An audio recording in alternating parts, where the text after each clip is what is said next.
Good day mga palalabs, kumusta po? Reminders po, it is better to stay on the safe side with your fur babies.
So, ito na po ang ating procedure sa egg milk and barley max mixture.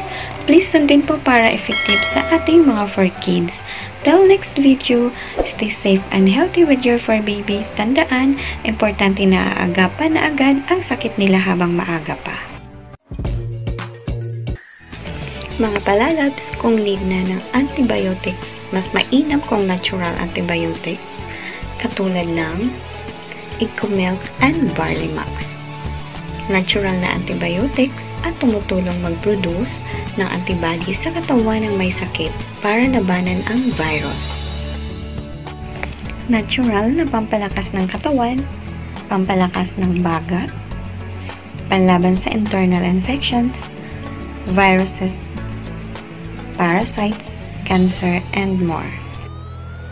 Procedure: 1 sachet ng egg milk sa 3/4 glass of water, tap water or lukewarm. Then, add ang 1/2 sachet ng barley max. Haluin po ito na mabuti. Ipainom every 4 hours for 1 week.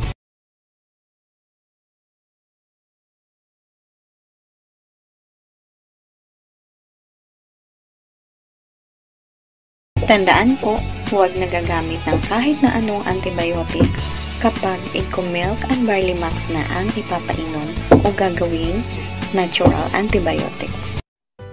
So please watch for more wonderful tips and guide. Stay safe and healthy with your fur kids. Thank you so much for watching mga palalabs. Please panoorin po para sa karagdagang kaalaman.